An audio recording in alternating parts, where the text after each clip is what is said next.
Olá pessoal, eu sou a professora Beatriz Monteiro, eu sou pedagoga por formação, especialista em ensino na educação básica, especialista em alfabetização e multiletramentos e mestre em ensino e formação de professores. E eu estou aqui nesse vídeo hoje para falar um pouco mais sobre o estado da arte, tá? Eu gostaria, sem mais delongas, né, que não tem enrolação, aqui a gente vai direto para o assunto, de dizer que o estado da arte, ele não é apenas um mapeamento de uma determinada temática em um recorte de tempo, né? Ele não é apenas isso. O estado da arte não serve apenas para a gente fazer um levantamento das pesquisas que estão sendo discutidas sobre determinado tema em portais, bibliotecas, acervos diferentes. Né? O estado da arte, além de ser um mapeamento, né?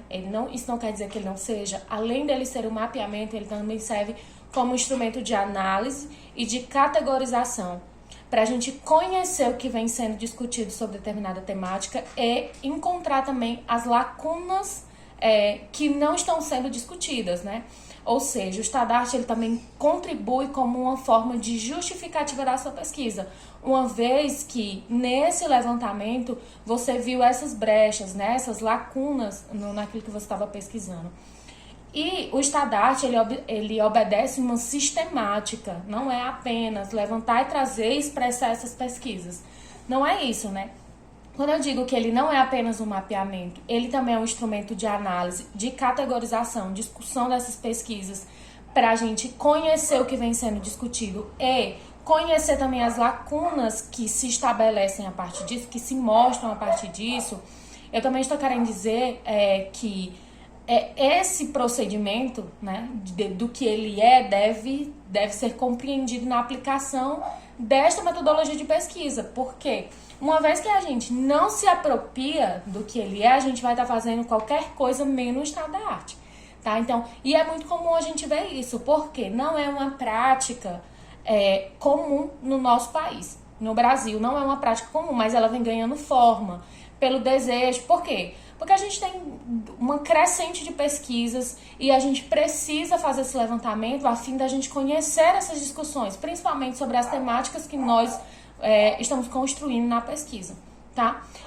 Como foi o passo a passo do meu? Eu vou ter como base o passo a passo eu vou ter como base o passo a passo do meu estado da arte que eu montei na minha dissertação de mestrado para explicar para vocês como foi esse processo. Quando a gente tem um objetivo definido, né, todo o encaminhamento do nosso projeto de pesquisa, da nossa monografia, do nosso artigo, da nossa tese, seja lá o formato que o seu trabalho tenha, ele vai ter que ser guiado por esse objetivo. É esse objetivo que diz quais são as suas pretensões e também que fazem com que as delimitações do seu trabalho aconteçam. Então, para o estado da arte não vai ser diferente, você vai olhar para o seu objetivo. O que é que o seu objetivo pretende para você poder fazer essa construção do estado da arte? Então, no meu caso, eu precisava conhecer os trabalhos de dissertações e teses sobre avaliação da escrita infantil. Então, eu precisei encontrar as plataformas primeiro, né, que é essa primeira base. Qual é o seu objetivo? E quais são as categorias de pesquisa sua, porque é elas que você vai usar para a busca. Depois disso, e de olhar para o seu objetivo, você vai escolher as plataformas. No meu caso, eu tinha 2 plataformas em especial, que era a Biblioteca Digital de Dissertações e Teses do Brasil, a BDTD, e também tinha o portal da CAPES. Só que o portal da CAPES, nessa época, ele não tinha passado por as reformulações que ele passou atualmente, inclusive ele está excelente para esse formato de pesquisa. Então, eu preferi, pela abrangência e pela quantidade de pesquisas em formato de dissertações e teses, fazer a minha pesquisa na plataforma da BDTD. Tá? Então, eu olhei para o meu objetivo, elenquei minhas categorias de pesquisa, escolhi a plataforma e fui em busca dos trabalhos. Eu encontrei 1.852 trabalhos, 1.800... Eu não tenho, mas na faixa de 1.800 trabalhos eu encontrei. E eu precisava do quê, né?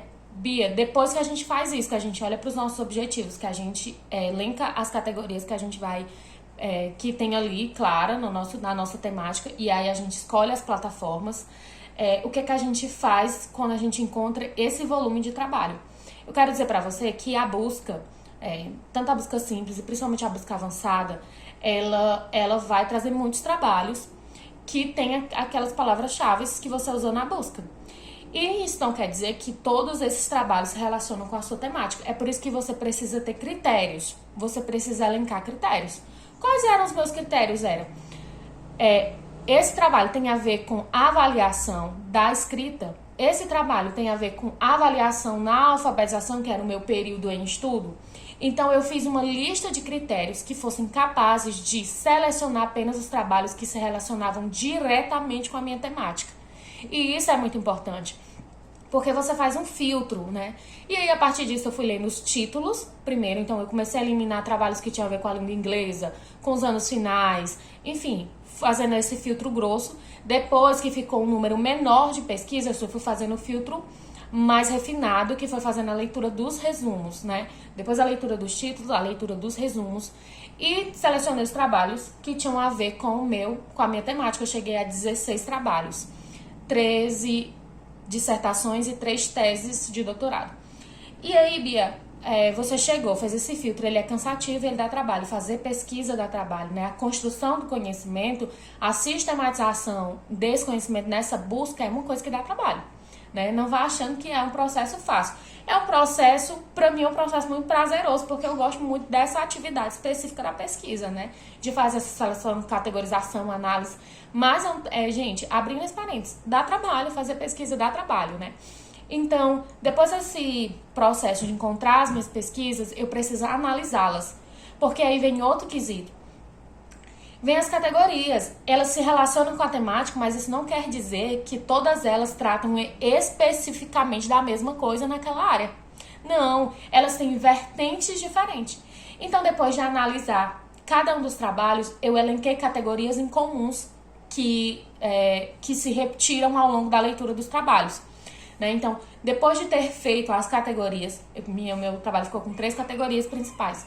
Eu fui encaixando os trabalhos dentro das categorias e aí eu comecei uma outra análise, né? Essa análise era para categorizar. Agora eu vou fazer a análise para discutir essas informações a partir das categorias e dos quadros de síntese, né? Que eu apresentava as pesquisas e ia fazer a descrição do que os autores estavam discutindo ali.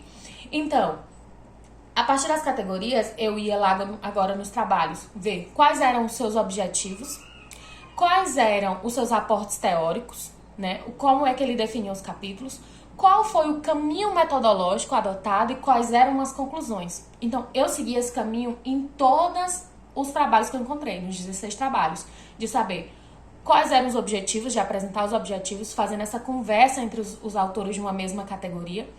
Quais foram os referenciais teóricos, os capítulos teóricos, o que é que eles decidiram discutir relacionado àquela temática.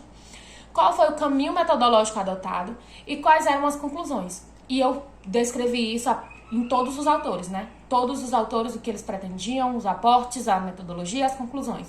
Todos eles estabeleciam um diálogo e fiz uma síntese de cada categoria daquilo que foi encontrado. E aí, então, eu conheci as pesquisas que tratavam acerca da minha temática. Eu analisei, eu categorizei, além de conhecer o que estava sendo discutido, eu também encontrei a lacuna que também serviu de justificativa para o meu trabalho, porque ninguém tratava especificamente de critérios da escrita infantil, né?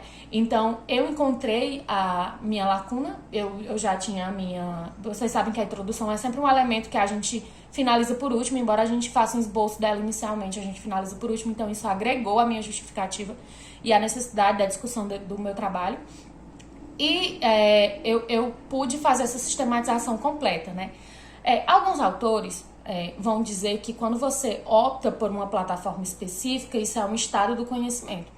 Agora, eu discordo, com muita humildade, dizendo que depende dos seus objetivos, né? Então, vai ter um estado da arte que você vai fazer uns recortes de anais. Por exemplo, se você vai estudar as questões relacionadas à didática.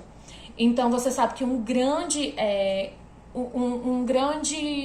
congresso, seminário, eu não sei o certo, que acontece sobre didática no Brasil é o INDIP.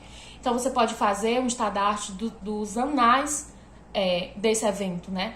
Existem diversas plataformas. O que vai definir as plataformas onde você vai fazer a busca são os seus objetivos, né? Então, se você vai procurar teses e dissertações, você vai ter a CAPES, a BBTD e o portal de cada instituição, né? A biblioteca, ali, o acervo disponível de cada programa, de cada instituição. E aí você vai ter uma diversidade nisso, né? E o que é que vai definir a plataforma onde você vai fazer essa busca? É os seus objetivos. A sua pesquisa caminha pelos seus objetivos e na definição e elaboração do Estadarte não é diferente, tá? Então, revisando, o Estadarte é um mapeamento do que vem sendo discutido acerca do tema, mas também é a capacidade de analisar, de categorizar e de encontrar o que vem sendo discutido e o que não vem sendo discutido acerca de um tema. Ele ajuda você a conhecer esse universo sobre aquela temática específica do que vem sendo discutido ao longo do tempo. Você pode fazer um recorte histórico, você pode fazer do ano tal ao ano tal, nas plataformas X e Y. Isso depende muito dos seus objetivos e da forma como você traça. Agora, minha dica é, se você for fazer um Estadarte, um estado da questão, um estado do conhecimento, você tem que se apropriar do que ele é. Eu sempre costumo dizer, quem não lê, não escreve. E quem não lê, além de não escrever, não entende o que está fazendo. Então, você precisa procurar as fontes metodológicas que expliquem para você o que é esse método, essa estratégia, essa metodologia de pesquisa, para que você, se apropriando disso, você execute. Porque lá, essa fonte vai ser mais expandida. Eu vou deixar, inclusive, uma das referências que eu usei para elaborar meu Estadarte aqui, que é um artigo super didático sobre isso, tá? Eu espero que vocês gostem. Deixe sempre um feedback para a gente se sentir motivada a voltar aqui e fazer outras explicações como essas resumidas, mas bem produtiva, tá? Um grande abraço, pessoal. Tchau, tchau.